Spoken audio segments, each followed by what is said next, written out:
All right, we're back live. I just Paul called me. I was not looking. I'm going to keep my eye down there. I don't know what's going on with this thing, but we got some sound back. Sorry about that. This is the first time I've had these kind of problems with this thing, so hopefully it's just something that is happening today. It won't happen all the time. I'm using this stereo speaker, which I've always used because I don't have to depend on the display speaker, which is kind of weak. But I didn't see that, so I was just going on and on. Let's see here. So Paul called me, and then he pointed that out to me. So I'll keep my eye down there. But what I did is I called this part 2 because it records it for those who are not attending to kind of follow up and view. So that's good. It looks like people are trying to send me messages. Yeah, Paul said there was no sound. And even Mark from California tried to tell me the audio dropped. Yeah, that's the second time it's done it on this live session. So I would send YouTube a note, see what's going on. Never had this problem in the past. But that's good. I was really into the topic, and so that's kind of cool. It's unfortunate that happened, but this way we split it up because that was a little over an hour. So we'll do this about 45 minutes and we should be done until the next time. It seems to be very popular. So Paul and I will put our heads together and decide which days we're going to do this. But I think it seems like the evening's best. So that way everybody's back from work, per se. Yeah. GD Racing. Thank you, man. But so we'll have to find a day that we'll do this because this day will be for the group rides. And then what we'll do is find another day and I will post it on the channel so everybody knows when we'll have the live sessions. Of course, our members will have priority if they have questions and so forth. So I don't know what's going on. There's a technical thing. I'm sure YouTube will sort through that. But what we're talking about, what was going on about was just to continue along the lines of focusing more on not getting into too much stuff. There's a tendency, even if let's say I'll use golf for an example. You can have the best clubs in the world. If you don't have the skills, you're not going to get that ball where it needs to go.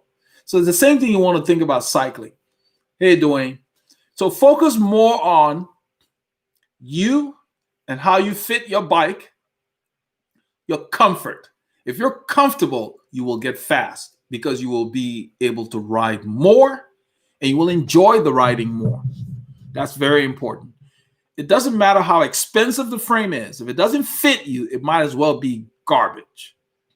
So it's very important that you focus on that. Invest in your fit.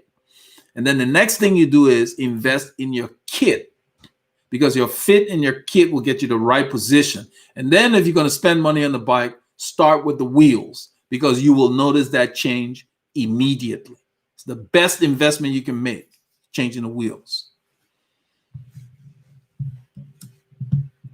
So let's see here.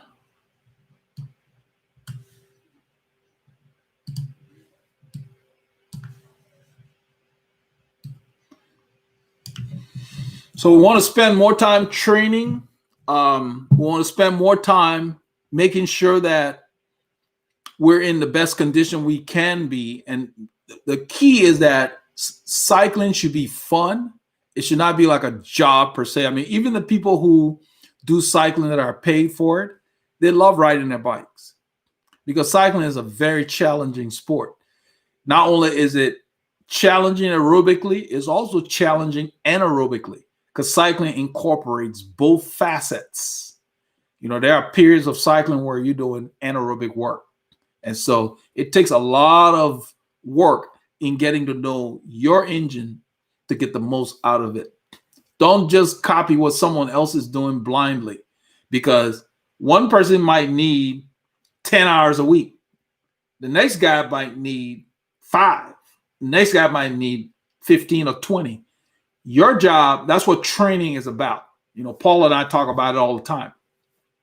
The reason you want to invest in training programs or even a coach or whatever, you want to get to know yourself and find out what you need to accomplish your goals. I made a video a while back where I was talking about how much cycling to lose weight. It's very popular on the channel. People watch it all the time. people want to come and ask, how much riding should I do to lose weight? Nobody can tell you that. You've got to figure it out. You've got to find out how much training at what intensity gets you to accomplish your goals. What are your goals? Are losing weight, getting faster, getting stronger, whatever. You've got to figure that out. So what the coaches do is they put together a cocktail of workouts to try to get you to figure out how much of these workouts I do before I get too tired. That's why I try to put in rest days in between the week. That's the reason we're resting now before we ramp up into the fall. And every week has built-in rest, because if you start to train and you continue to improve and then you don't rest enough, you can get burned out. So you need to figure out what you need to get you to accomplish your goals. That's why training is very complicated. There's no one answer. And the more you train, you learn more. I'm still learning stuff about my body now, because every time you go out, your body changes. Next year is going to be different. This winter is going to be different. On a cold day, your body's going to perform differently. So you're always learning. That's why we keep notes after each ride in your training diary. You know, I use software. Some people, we used to write them in books back in the day, you know, a little notepad. You need to keep a record. So you try to figure out what the working formula is for you, and then you try to replicate it. That's what the pros do. That's what every athlete does. The challenge is making sure that I can deliver this recipe every time and get this result that I want. That's the key. That's why training is complicated. That's why I always say you can't just go out and just ride. You got to have a plan. All right, let's see here. With sound and glitchy. Yeah. Usually YouTube is pretty stable. I haven't done a live session in probably a year. And so, yeah, this is unusual. Usually they're pretty stable, but you know, with technology, who knows what they're doing. They're always rolling out new things, and I try to keep up with it. They call it Studio now. They've made a lot of changes, and so they're bringing a lot of nice features. And so, you know, programming is glitchy sometimes, and that's what's going on. And they don't allow you to reconnect. You cannot go back and say, well, I want to use this other microphone. Once you kick off the session, that's it. You're kind of locked into whatever you chose. They let you pick whatever microphone you want to use, but then it messes up. So they have a meter down here that gives you like a range as you talk, like an audio file per se. And that's the only thing that lets you know that your mic is live. Let's see here. Hey, Tactile Z, welcome. Dwayne says, I wish I knew 10 years what I know when it pertains to racing. He wish he knew 10 years ago. I feel the same way. Paul and I talk about it all the time. I always tell him, I said, man, knowing what I know now about fit and training and all that, my results would have been even more outstanding. And a lot of riders go through that because you learn more with experience and whatever else. So yeah, and my position on the bike is better than when I raced. When I raced, I mean, you know, you're young or whatever, you just go in there, you don't care, you deal with all kinds of discomfort and whatever. But it was like we're using the flight saddles, you know, those flight saddles, they moved on you, but that was a cool thing to have. I love the saddle I use now. It doesn't move at all. So I'm rock steady when I'm putting down the power, nothing moves under me. So yeah. That's the way. It's not just cycling. That's the way a lot of athletes feel. As you learn more, you're like, man, if I knew this, you know. But that just says that you're a student of the game and you're trying to learn.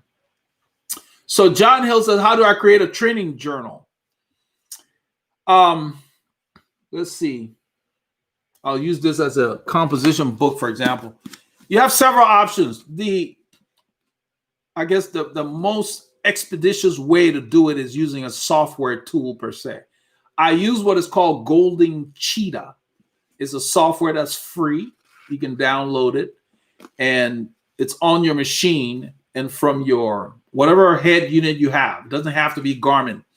The .fit files is the format that Garmin uses. I don't know what Wahoo uses. It might be the same. It's kind of like a .doc or something like that. But you would basically load your activities into this software. So instead of going in a book and saying, okay, like, back in the day, we'd open up a composition book and write here, put the date. You already have that. And you say, we rode, 40 kilometers today. I felt pretty good. Wherever you felt about the ride, you put that in there. And then you put any other notes that you deem is important. The journal is to say, I slept well, whatever else. So in the software package, they have a place for you to enter that. It's like a page, a tab for your notes for that day. So if you had only 4 hours of sleep, you document that because you want to know, why did I feel so bad during the ride or whatever? You can come back and review that. It's very important. So I record all my data when I upload. I record it, and then you can tell it to track your sleep. Even on the phone now, like the iPhone will track how many hours you sleep each day. So you could go there as a reference and then load it in your diary.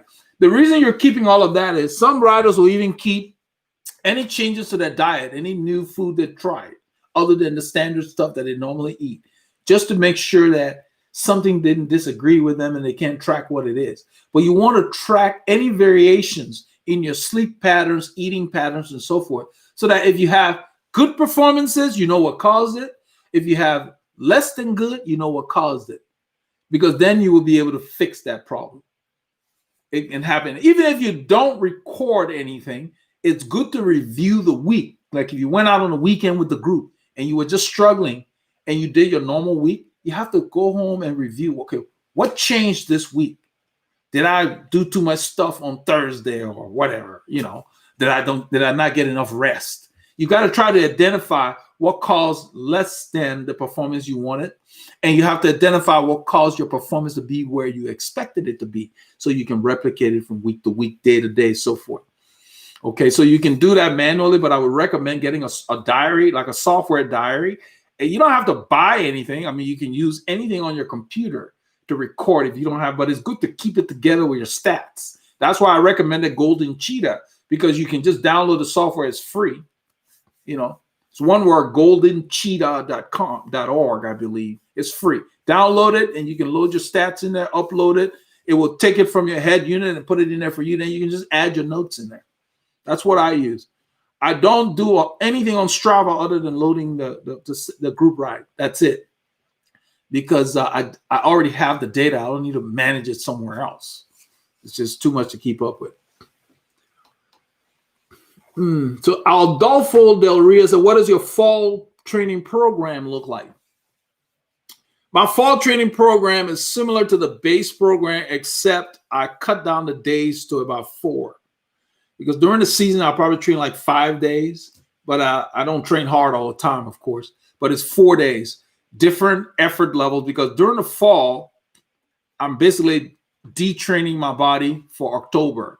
October is different, and then November, the preparation for the new season starts. So October is a week where you kind of work out any ailments you had, any kind of aches and pains. You want to sort through that. Am I having any problems on the bike? Go get your fit checked if you need to. That's the month to get everything back together, get any issues resolved. You're going to change shoes or anything like that, you deal with that before you start your serious training come November. So it's going to vary based on your goals and so forth. You really want to make sure that you're riding consistently, because it's easier to go ahead and peak when you have a solid base than when you've been pretty much off the bike. It's harder. There's more work to build your base. So I don't like to take off months if I can avoid it. So Aleu Youssef says, any advice for a young cyclist from Africa? You keep saying from Africa. Oh, where are you in Africa? You didn't get my first, so I guess the speaker must have been off. So where are you in Africa? Are you in Kenya, Nigeria, Mali, South Africa, Botswana? Be specific. Africa's too big for you to say Africa. That's not going to fly anymore. That's the nonsense that news people do. Show a little village and say, this is Africa. All right, please. Nigeria. Okay. You're in Nigeria. I've been to your country. I've been to Surulere. Chris Froome, I believe Chris Froome was born in Kenya. He now lives in South Africa. Yeah, I believe so. Yeah, I don't know what kind of races, Yusuf, that they have in Nigeria, but he says cycling is on the low podium of sport who wishes to become a pro rider. All right, so if you're really serious about being a pro rider, Yusuf, it will be akin to people in the U.S. here that move to Hollywood because they want to become an actor. They move to where Dwayne and them live. And they don't just move there to go get a job in a restaurant or whatever. They go there and try to find a job in the industry. And it's not easy.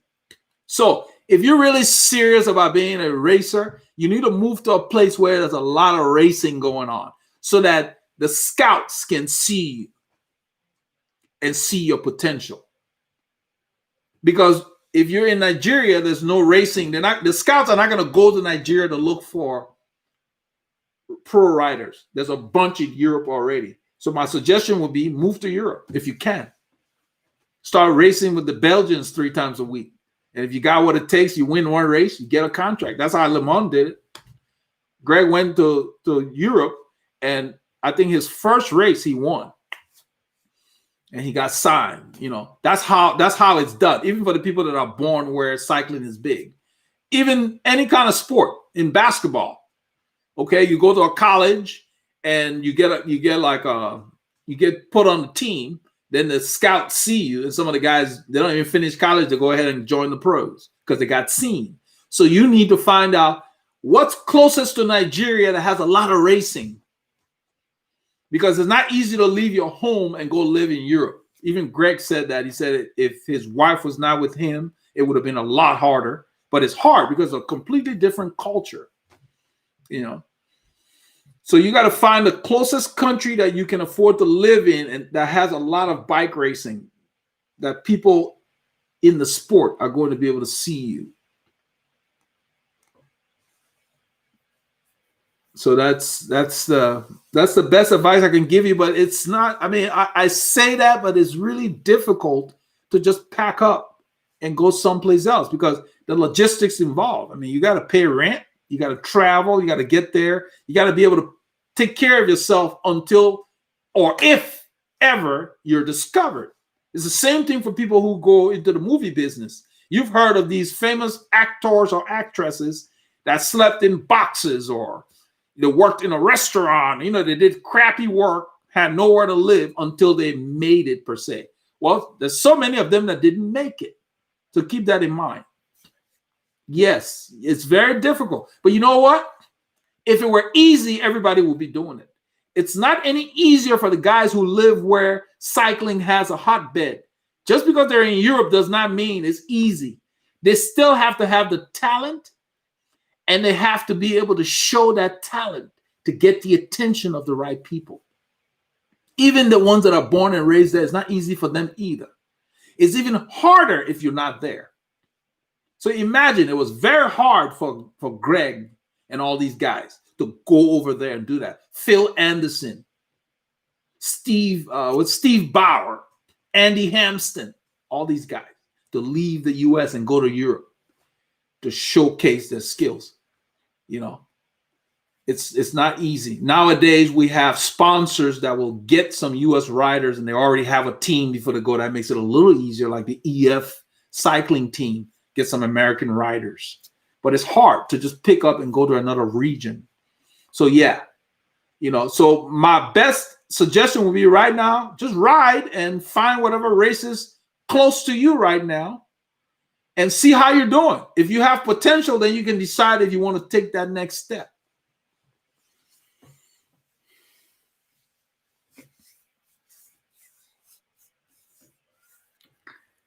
You want to know if you can promote yourself with the social media? I guess you could, but here's the thing. In order to promote yourself, you have to be competing against people that matter. So, you know, so how do you promote yourself? If you're just racing with people who no one knows, even if you're on the podium every week, no one knows who you're racing against. So that's what I meant when I say you have to enter the right events. So you have to go to big enough races to where the scouts are going to say, oh, this guy went to Gent-Wevelgem and he took fifth or whatever. Or, you know, he went through like Liège-Bastogne-Liège. That's what I mean. If you want to race with those guys, you got to go to those events. I mean, you don't start there necessarily. What I mean is you got to go to the races that the director sportifs go to recruit the young people. They have smaller races, like, I don't know your age, but like if you're under 23 or whatever, that you can go to, that they say, okay, this is where the up and coming riders, that's where they find the riders. They don't go where you are right now to find riders necessarily. Same thing with the Kenyan runners. Those guys have to participate in certain marathons and place before they can get sponsors. They don't necessarily do a marathon in Kenya. They travel somewhere and they join a big event like the Boston Marathon or something. You know, they go to the Netherlands or whatever. That's what I mean. It's not easy, yes. But you can do it. It's possible. But you got to come up with a plan. But you have to know your potential against the people in your generation to decide whether it's something feasible for you. All right, let's see here. Robert Tangler says, any thoughts on the Tour de France? It was a weird tour. I watched it. I was behind the whole time. What I mean is I was so busy with stuff. I kept recording the tour. And I would tell Paul, don't tell me about it. Don't tell me anymore. Did you see that? I said, don't tell me. You know, so I avoided all conversations about the tour until I caught up. It was very, very interesting. It was good to watch because until the last time trial, it was up in the air. I was very, very surprised that guy won that time trial by so much time over Primoz. I did not expect that. You know, because that much racing, I figured it'd be tired. He did it. All you power meter people, heart rate people, he had no heart rate monitor, no power meter, nobody talking to him. He just rode as hard as he could. And he got back to 50 minutes plus. I think he beat him by 2 minutes or something. That's the stuff I talk about all the time. We're spending all this money on power meter, all this crap. Believe it or not, a lot of the pros, there are days where they'll take a black electrical tape and they will cover the power number on their SRM because, they can't get rid of the field. They don't want to see it. They just want to go ride because they just want to ride their bikes. He rode as fast as he could for the time. Didn't matter. He didn't care to know what the power, and he won the race. So don't put too much stock in that. Hard is hard. You're going hard, you're going hard. So yeah, very, very interesting race till the end. I really enjoyed it. I did not like that they took away points from my buddy Sagan. He's a fighter. I felt like, because I used to sprint. When you're sprinting, man, anything goes kind of, he bumped that guy, a little bit to clear, because the guy was coming over to close him out by the barriers. You can't have any fear as a sprinter. So, but I'm biased. Because it's not easy sprinting in there. You go in at speed, you got to keep going. You don't want to stop pedaling for a second. And that's why he used his body. But yeah, I think that it was too much. It's one thing to relegate him, but then why take away that many points? Relegate him, but don't take away his points. So it was hard for him to come back. But not taking away from the guy who won the green jersey. He rode well because Sagan's team, Rex, thanks, man. Sagan's team did a lot of work trying to drop Bennett, and Bennett he was up to the task. So, but it's a different year, different time of the year. This whole pandemic and everything affected everybody. So who knows? I just watched the World Championship. What's his name? Alaphilippe won that. That was interesting to see as well. But it was the same guys again. Van Aert and Primoz, all those guys, wasn't it? I think Hershey, or there's a Swiss rider. That was the same guys were in there in contention. So yeah, it was an interesting tour. Very interesting. I'm glad they were able to finish it. I was a bit concerned with this stuff, because people get tested. Even the guy who was what's his name? The promoter for the tour got tested positive. The guy in charge, they had to send him home. So yeah, so let's see here. Jose Alejandro Sanchez Morales. I could hear this guy speaking all day long. Oh, I don't know if that's good, man. I'm going to talk all day long. We're going to be wrapping up soon. All right, here we go. What would you do if you move from a very, very hilly place, Bogota, Colombia, to Florida? Oh, my goodness. You got to get out of there. What the hell are you doing in Florida? You're going to lose all your power, man. Yeah, wow. Yeah, that's tough because very hilly, very mountainous. Bogota has mountains on a hill. Shoot, you guys have mountains over there, and you have altitude. Florida is like sea level. Yeah, man. Because it's different on the flat. You know, you can coast. You know, it's a whole different dynamic. I believe that hills make you stronger quicker, because you work your body harder. You know, it's different. So, yeah, that's got to be tough. I hope you're not there forever. You got to mix it up. You need to go to Colorado, man. You'd be right at home. Or even New Mexico. We used to go to New Mexico to train. It's right El Paso. You get to El Paso, you drive, you're in Alamogordo. You have mountains there. Right there, White Sands National Monument and stuff like that. It's just nice just to mix it up. Yeah, but yeah, no, that's tough because that's a whole different kind of riding. You're in big gear, you're rolling, you know, people can draft you easier. It's not that easy to to drop people. You gotta, you know, it's a different dynamic. You gotta really push large gears. And if you're a small climber, you have trouble down there with that wind on the flat road. So no, it's completely different. It's the same thing when you watch the Tour de France. There's certain guys wait for the mountains before they make their moves because the power to weight ratio plays a factor. You saw how the sprinters were struggling in the mountains. You know, so yeah. Let's see. Yeah. So as far as your training on the flat road, you're gonna have to mix it up. It depends on. I mean, you're gonna have to use the wind to simulate climbing. Ride into the wind to simulate climbing. That's the best advice I can give you. Mm-hmm. Let's see here.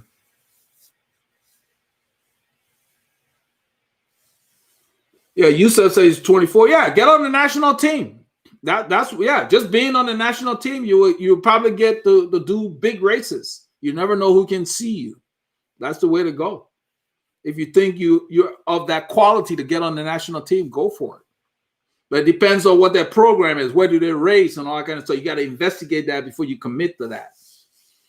That's the same thing the professionals do. They don't just sign with a team. They find out what kind of races those teams are going to do.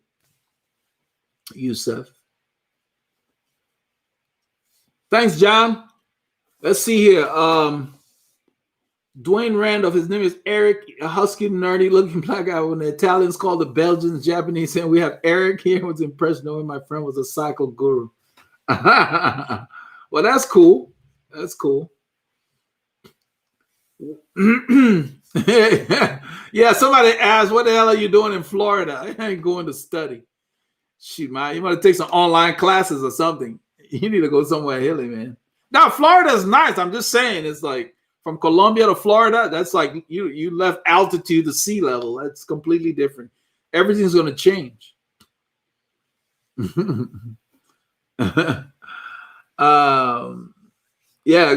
Let's see here.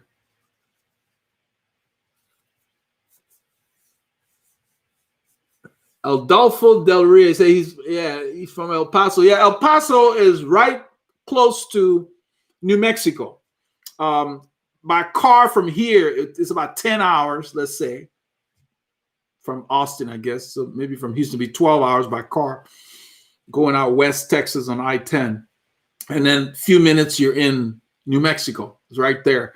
Lots of hills. I mean, you can climb for hours. So, you know, if you're into that kind of thing, it's not totally out of the reach of people. It's just fun to do something different. And, you know, who knows? God willing, we'll be able to go out there and do some films one day. Drag Paul and I will go over there and do, because I've been there before. It's pretty. Very few cars. Alamogordo is a very small town. There's not a whole lot going on. You know, they got the White Sands National Monument. I think they have a military base or something there. Just, but other than that, you know, it was really cool going there. You're welcome. Alu says the channel is inspiring him.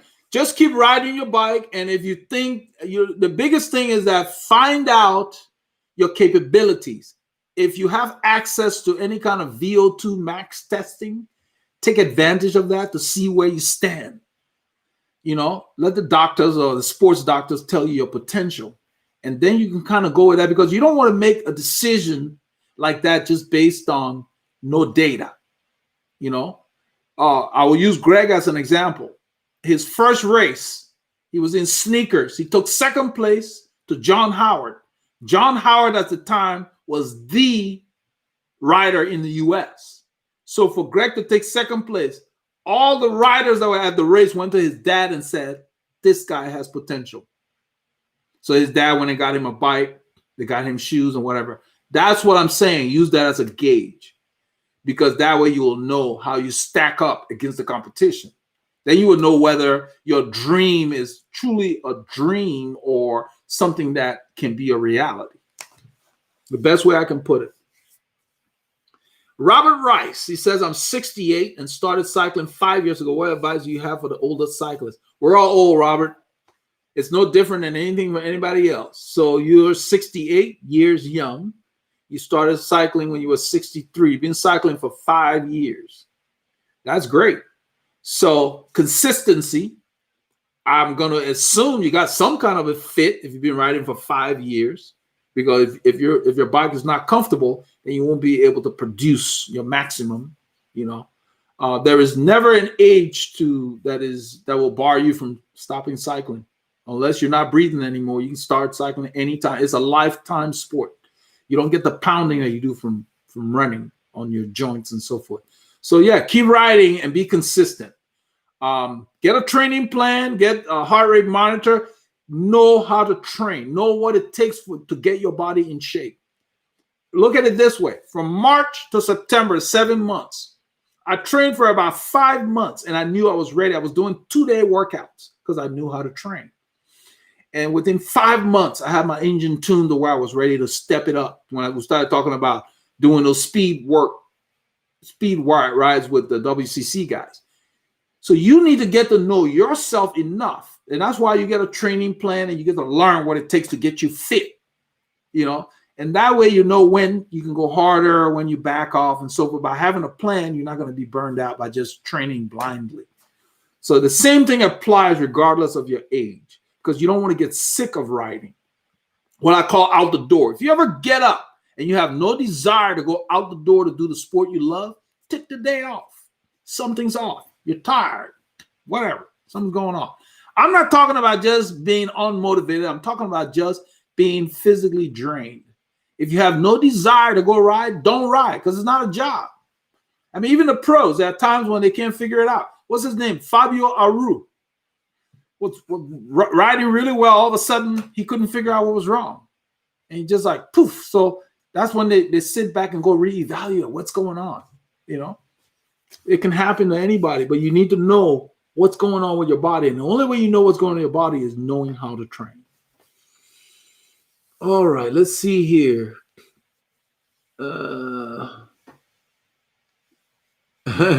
Alu said they don't have a sports doctor enemy of testing that's cheap. No, I can't really. Without a sports doctor and without a VO2 max test, all you have now is the competition.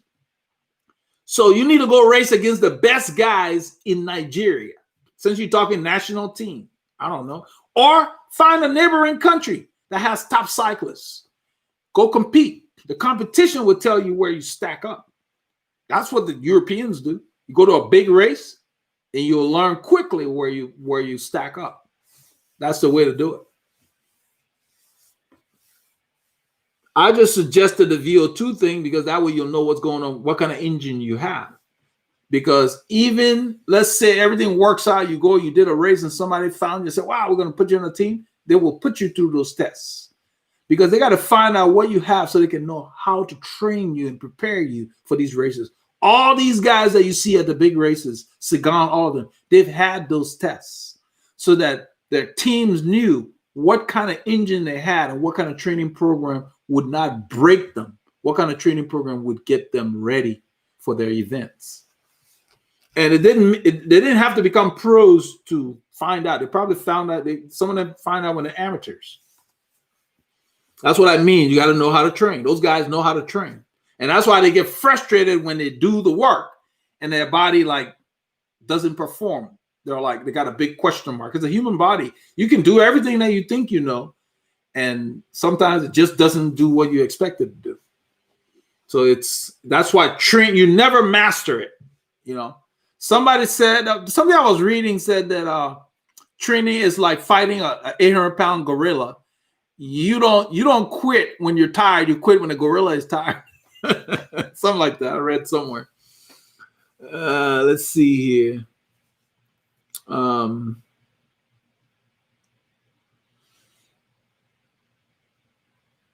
So Jamil76 says, on that same note, with cycling in a harder gear than normal also builds strength. Yes, you would have to do what we call them muscular endurance workouts. You have to do them with repeats, and you have to do them the right cadences. It depends on what your goal is. You don't just get in a harder gear, because if you're doing like a 53 17 at 90 RPMs, it's not easy to do a 53-15 at the same cadence, depending on the conditions. So you have to prepare yourself to be able to do that. And most of the time we do that over the winter. And you need the right drills. Yes, that's how you get better. Yeah, that's a good gauge. But the thing is, the conditions are always going to change. That's why we don't do speed. Because one day on that same road, the wind is behind you and you're carrying a big gear and you think, oh yeah, I'm flying. Then the next day it's in your face. Then what? That's why we go with effort. Because effort is consistent, whether you're doing power meter, feel, 1 out of 5, whatever you're using, effort never lies. So let's see. John Von, I guess, I don't pronounce his last name, Bem, Boehm. How does cold weather affect your riding, if at all? Do you change anything in your training during those months? I can't tolerate cold very well. Okay, so you got a lot of stuff in there. I'll start with this. During cold weather riding, I mean, like during the winter, you're not peaking. So training involves what we call periodization. You have phases where you have a base, then you have a preparatory period, and then you have getting ready for your event per se. So look at training in the colder weather, and it's not driven by temperature anyway, because some of the races start in January. So I will back up this way. Now we're in October. If you've trained all year, that's why I took off this complete week, and then I'm going to start winter training. You're not really preparing for an event. What you're doing is you're keeping your body socialized with the bike so it does not forget cycling. So you're not cycling as much as in season, but you're cycling often enough so that you maintain whatever fitness you had. You're not you're not focused so much on getting ready for some event. So it's more of a casual kind of training. Now, whether you use the cold weather or not, all of us function at 98.6. Nobody gets used to cold weather. I mean, some people acclimatize, like say, oh, your blood gets thicker if you live in the colder regions like Canada, Alaska, whatever. You still got to wear the right stuff. And I've got a bunch of videos in there that you can look, cycling in challenging weather. During the winter, we wear arm warmers, caps, sometimes neck warmers, gaiters, whatever, sometimes balaclava. You wear what is necessary based on the condition to keep your body at that operating temperature that we all need. And everybody's different. I may need to wear 2 layers. The next guy may need 3 or 4. Everybody's different to get them to wear it in that optimum range. It's always a challenge all year long knowing what to wear. Even in the summer, you got to wear something light enough to where you're not too hot, you know. So in the winter, you're going to put on base layers, thermal base layers, thermal shorts. They have shorts with fleece in it. bib shorts with fleece in it. They have tights with fleece in them. You get the right gear, then your gloves to cover your fingers. That's important because your digits, if they're not comfortable, you're not going to ride long in cold weather. I don't ride below freezing because for the most part, it's just hard to stay warm. We don't get a lot of below freezing stuff in my region where I live here, but some places in the world you guys do. So what riders do in cold temperatures, they may take out the mountain bike to where the speeds are lower and they're working on strength.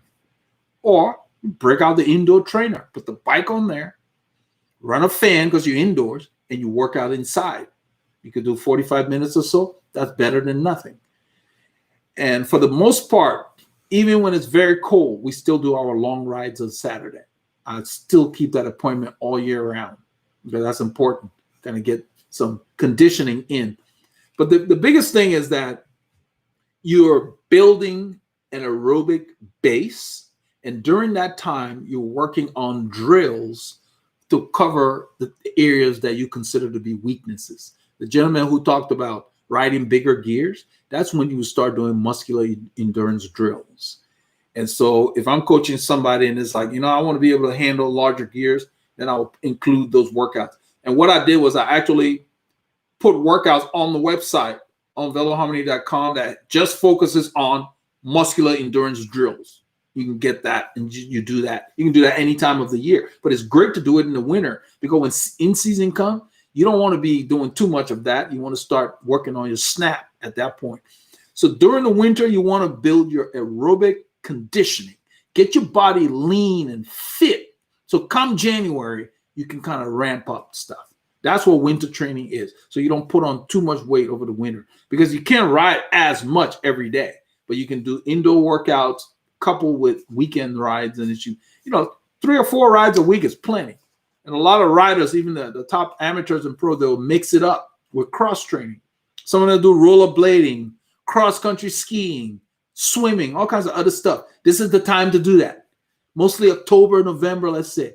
Because by mid-November, you want to start getting back into your ride. You want to be riding more. And the serious riders that go to Europe to race, they'll travel to places that have favorable weather so they can start training in November. They'll leave Europe and go to Spain or other places. All right. So let's see here.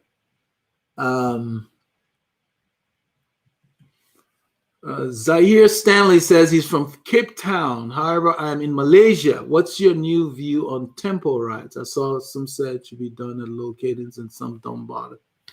I don't do tempo rides that much. And the word tempo really, it's misused sometimes. Some people use it to just mean steady, like you're not working super hard, but it's just a little above endurance per se. It's just better to do your zone 2 rides than to focus on tempo zone. Because when I say tempo, I think zone 3.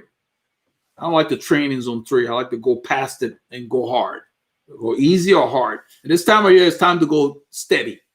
2. Burn the fats. Keep your body lean and ready. That's what you're there for. Let's see here. Let us know the next time you're in Southern California, having opened the road with us here in the Inland Empire. All right, Kenneth. We got lots of climbing.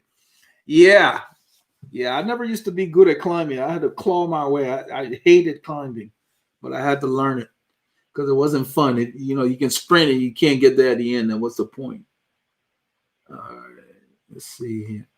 I am not familiar with the MAF. CG Lowe said, what do you think about the MAF method of training? I'm not sure what that is.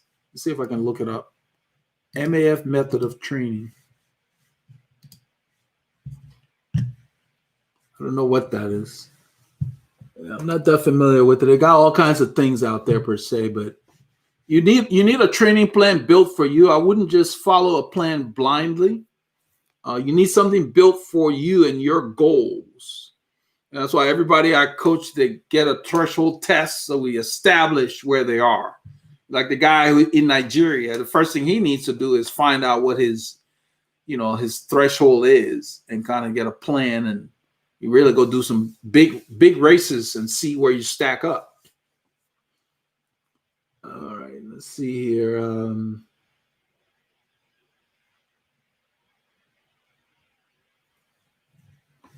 I'm an MTB rider. This is Ride Brew Pipe. I'm MTB rider. Recently purchased a 2015 Rally Revinio Carbon 2. Ridden 2 times on the trainer. The release tension is so much higher than my MTB pedals. How hard should it be to unclip on the road? It should be very easy. You need to release the tension on the pedal. It's too tight. A lot of those things, when they ship them, they make the tension too tight. There should be a place on the pedal where you can release the tension. And like mine, I got it on 0. I think Paul has his on 0 on our road bike pedals. We have Shimano clipping pedals. Yeah, it doesn't need to be hard, but from the factory, it's hard. You shouldn't be fighting to clip in and out. So adjust the tension down. Look in the whatever paperwork came with it and find where the adjustment nut is, and you should be able to release that. It needs to be easy to clip in. You shouldn't have to think about it. All right, let's see here. Stefano Mancini. I'm thinking of purchasing the Protein Thermal jersey. I have a bunch of those jerseys. That's like my go-to jersey. I guess I haven't made any videos on them. I don't know. Yeah, that's what we ride all the time. I mean, if you guys saw, I have like a chartreuse one that I rode in March. Yeah, we use, anytime it goes below 50, the Protein Thermal jersey is what I wear because it's a no-brainer. It's easy to do it. It's one base layer, and that I'm good up to 10 Celsius. That's a good range for it. And it'll go down to like 4 Celsius, thereabout. That's what I like them for, because they go very cold. Now, above 10C, then we start wearing the training jersey, because Rafa side it starts getting confusing. The training jersey or the aero jersey, any long sleeve stuff other than thermal. The thermal, 10C or lower, you're good to go. You may need, if it's below like 5C, you may need something. And in fact, some of you may remember we were on a training ride. We filmed it with those guys one winter where we're outside of McDonald's and they had to go inside to enjoy the heat, but we were wearing thermals. And one lady came out that wasn't a cyclist and was like, "You guys are not cold?" Because the thermal jersey does not look very thick. Everybody thinks thick is warm. And then I explained to her, no, it's kind of like ski wear. And she got it. Because you don't need to wear bulky stuff. They're technical fabrics. So yes, when it comes to cycling gear, you get what you pay for. If you buy the cheap stuff and you wear it in the winter and it's not designed for that, you will freeze. You and your cheap jersey. You got to buy the right stuff. You got to make sure that manufacturer made that for that temperature range you're going to be in. I don't care what deal you got. It won't matter if you're cold. You're going to be going home. That ride will be short. So yes, thermal jersey is warm and then it breathes. So when you sweat, you're not wet when you stop because it wicks. So I only wear it with the Rafa base layer because I've tried it with other base layers and they don't work well together. I don't know why, but I just stick with what works. So yeah, definitely want to get that, Stefano. Anything below 10 Celsius, that's what I put on, unless I put on something else with arm warmers or something like that. But sometimes if I'm not in the mood for wearing arm warmers, I got like 5 or 6 of those thermal jerseys. So now that the weather's changing, I'm going to move all the warm weather stuff in the front in my closet. I'll just move them forward and move all the hot weather stuff back. That's the way I do it. Just move them around. The seasons, it's time for those guys. And that's when I'm going to start wearing the merino wool and all that stuff with arm warm. Yeah, that's why you're seeing these kind of jerseys, like the jersey with stories. This is when I break them out. Because a lot of those merino wools are for cooler weather. All right, let's see here. Bremen said, I wish I could do a weekend ride in the winter here. Too much snow. If you have a mountain bike, you can ride in the snow, by yourself. It's harder. You will work your legs. The speeds will be lower. You will stay warmer because you're not dealing with too much wind chill. You can mix it up that way. Get the right tires on your mountain bike if you have a mountain bike. But if you don't, then yeah, do the trainer. There's no point going on the roads if there's snow out there, and it can be icy too. But a lot of people that have mountain bikes will go on the trail when there's snow, and it's riding the trail. It's fun, something different. It breaks it up, especially when you're not really getting ready to race. It breaks it up nicely because it will get you strong. Let's see here. SPDL or SPD for road, is there really a difference? I do the SPD SL. That's what I use for the road. The SPD, if you mean the mountain bike stuff, depending on which one you're talking about, if it's the real small little thing, my wife has one on her shoe. She doesn't like it. It gives you hot spots. I like wide platforms. So yeah, for road, I would take the widest possible one. Yeah, Ride Brewpipe said, thank you, I will lower the tension. Yeah, put it on 0 and start there. My pedals are on 0. I just clip in. You don't stay in because of the tension. You stay in because of your foot being straight. Remember, when you crash, they're designed to let you go. And the reason they let you go is because your foot twists. So it's the twist of your foot that releases you. It's not the tension that keeps you in there. I don't know why people like the heavy tension. I don't care for that. You don't need it to be like that. So when you twist, now why do people twist inadvertently? Bike fit. If the shoe is not right on your foot, the cleat is not set correctly, you will be moving your foot. And that's when people unclip accidentally. So if you're finding you're doing that, then get your fit checked. And Steve Ali, any tips on improving bike handling skill? Just ride more and play with your bike. And, ride a mountain bike if you have one. That's where I got my skill. I started out with mountain biking. Riding in the dirt will teach you how to handle, and actually riding in the rain will teach you how to handle the bike. You will get more respect for what the bike's doing, what the tires are doing. So yeah, you just got to ride more, and don't be afraid. You fall, get up and get back on. If you're afraid of falling on a bike, don't ride. Okay, let's see. Evergreen is starting to get warm here in Australia. Yeah, I think you guys have your summer like in January, if I remember. I can only ride at 6 p.m. when the sun goes down because it's magpie season and they swoop a cyclist. Oh, okay. Oh, yeah, be safe. Yeah, that's fine. I mean, you got to do what you have to do. But you can always use your trainer if you want to ride in the morning. Just ride indoors and then go out at 6 p.m. if you want to mix it up. I did a lot of twice-a-day rides to get me fit this year in a hurry. I would do it in the morning and then do it in the evening. Jamil 76, in your experience, does riding the same distance in different zones burn the same amount of calories? No. I mean, just theoretically, I've never really, tracked it per se, but just from a theoretical standpoint, riding the same distance in different zones burn the same. No, it won't. You're going to burn more calories, but you burn different kind of calories. And let me qualify it this way. The reason why we don't train hard all the time is akin to driving your car at 100 miles an hour from one stop sign to the next. You're just going to burn all your fuel, flash in the pan per se. Okay, so that may not be the best analogy, but I wanted to give you an idea. So in cycling, depending on your goals, you train in zone 1 to zone 2 to burn fat calories, conditioning, aerobic. You stay there. Once you start breaking up into 3 or more, you start burning what we call glycogen, which is like your premium fuel for the body. You get that from the glucose and the sugars that the body converts to glycogen. Your glycogen is what helps you when you sprint or you want to get over that bump, that hill, get through that traffic light. So you want to save that. Okay, you don't want to ride on that because your body needs more time to recover from those efforts than zone 1 and zone 2. You can do zone 1 and zone 2 all the time.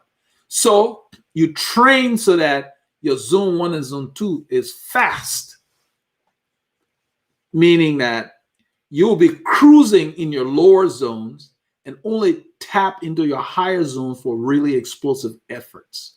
And so just like a 100-meter sprinter, they don't sprint every time they go do a workout. They don't sprint all the time. They have runs where they're just conditioning. Then they have days where they work on speed. It's the same thing. If you trained in zone 4 every day, when you got to the group ride, you'd probably be tired and get dropped. I used to race with guys who would beat me on Wednesday in the training ride and then couldn't finish the race on Sunday or Saturday because they were racing at the wrong time when there wasn't a race. So you need to know what you're doing. So no, it's different. So that's the reason you need a training plan. You need to know what you're doing and when you're doing it. Somebody made the comment, a guy from the UK, he said, you make it look so easy. You know, one of the videos when I wanted to see what the power meter would do, I rode up to those guys. It's never easy, but if you do the work, it looks easy because you've conditioned your body to where you're not laboring when you try to do something you've been training and preparing your body for. That's the thing. So looking easy means that it's good. That means your work is coming along, you know, and that it should look easy. You shouldn't look like you're dying when you go fast, you know, but it doesn't mean it's easy. Okay, let's see here. Rex said, I had a crash this weekend, new puck helmet coming up. I hope you're okay.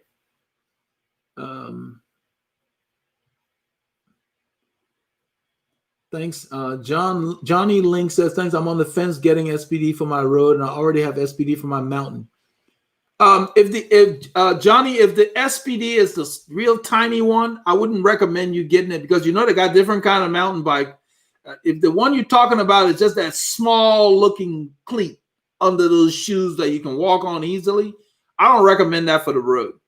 They have bigger mountain bike pedals that our buddy Alan uses, which the cleat is larger. If that's what you're talking about, then it might be okay. But to tell you the truth, you should just get the SPD SL for the road. You would just enjoy it better. It's a wider platform. You know, you got to get the cleat set up correctly. It's a different shoe and everything. So there's no reason. I mean, there are people that ride the same cleat systems on the road bike and their mountain bikes. So if that will work for you, you can try it. But I like to specialize. Let's see. Stefano, will you be doing any cycling apparel reviews soon? I hadn't planned on it. I mean, I got, other than these jerseys, I got so much cycling stuff. Unless somebody sends something, I may just do a review on my most recent thermal jersey. I don't think I've done one of those. I don't know why I hadn't done them. I may have. I have to look in the archives. The thermal jersey is a good jersey for the winter. So, yeah, unless somebody sends something to the channel. Okay, let's see. Johnny Link will do now to find a size 14. Is that your shoe size? You shouldn't have any problems finding a 14. You may have to do a special order. I don't think the vendors are going to stock a lot of 14s. They probably don't move that many. But if you got it directly from the manufacturer, yeah, 14 American, yeah, you should be able to find. I know that for a fact, a company called Lake carries real large sizes. I've never looked for a 14, but I know Lake carries sizes for riders that have, let's see, size 14 cycling shoes. You shouldn't have any trouble finding them.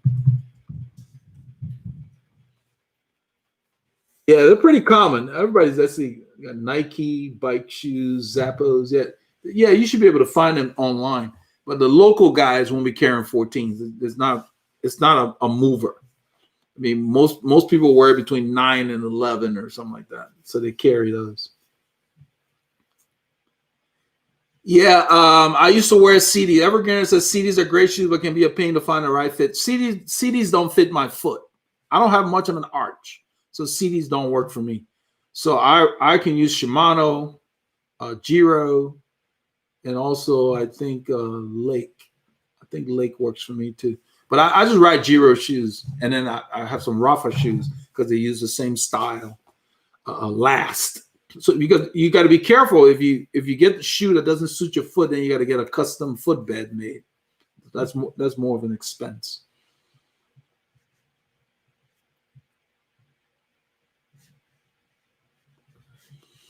Rex says, I'm okay. I just hope Rafa will fix my kit. I'll need to ask the people who caused the accident to pay the bill. If Rafa cannot fix your kit, because it depends on where the damage is. They have repaired some things for me, and some things they gave me 50% off on a replacement of a comparable garment. That's what they normally do. So if they can't fix it, it would be because of where the damage is, and it's just not practical. And then they'll give you 50% off any replacement.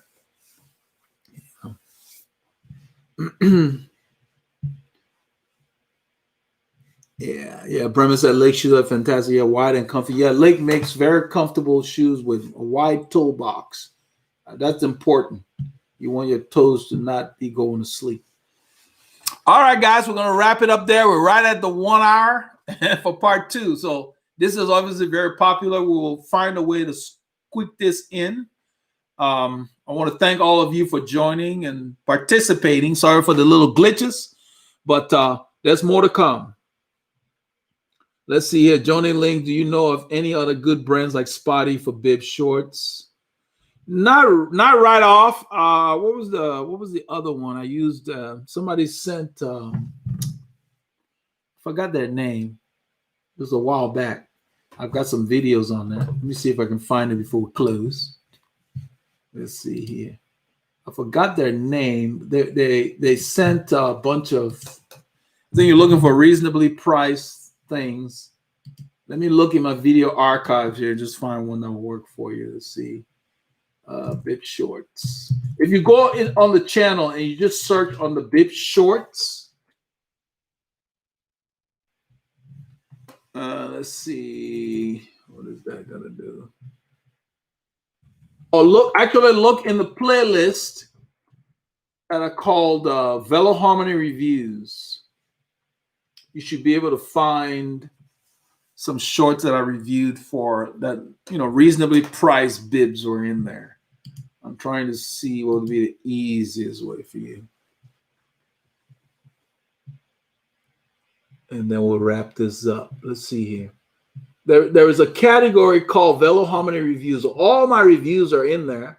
I've tried to group these things to where people can find them. We got so many videos. So you can go to Veloharmony reviews on the playlist and just scroll through. Let's see here. See if it'll let me search for. There was a brand.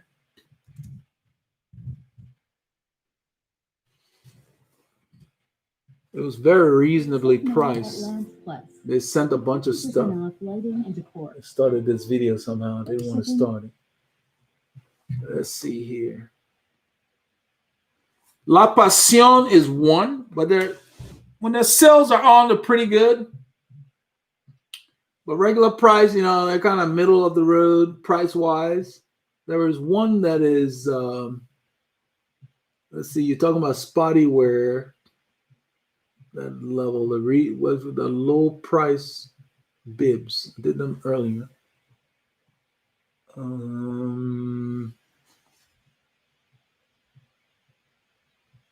The name of the brand is on my lip, but I can't remember them. Like on the tip of my tongue, I can't remember them. Here we go. Przewalski. Okay. Let me get the video and just put the link here. There's a Przewalski video that will be, I think you'll be interested in that. The share copy. All right. Yeah, I did that a while ago. That's a good brand. They're let me put it right here.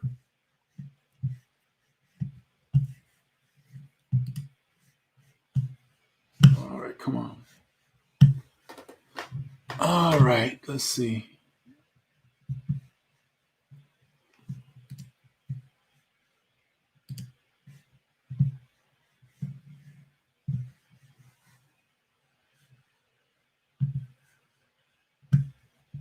All right, here we go. There's a video that I did with a very reasonably priced short. Yeah, you know them from Amazon. Okay, good. That's they sent some copies to the channel, and they were pretty good. Jeffrey says he does. Yeah, I wouldn't do those for like 5 hour, 6 hour rides. They're for maybe 1 hour or so, a couple of hours. Yeah, they're not the most robust pads. Yeah, Jeffrey had put the name there as well. Przewalski. I didn't see that. Thanks. Yeah. Johnny, if you $100 or $200 La Passion would be pretty good too to check out. I think you should give them a look because they make decent shorts in that price range. That's about where they are. So look at La Passion. That's a good brand to look at. But don't focus so much on the price. Focus more on the fit for your body. So maybe just get one, try it, and if you like it, then you can get more copies over time.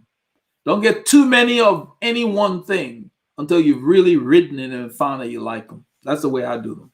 Okay? All right, guys. Thanks. We'll talk again soon. Be good. Stay safe.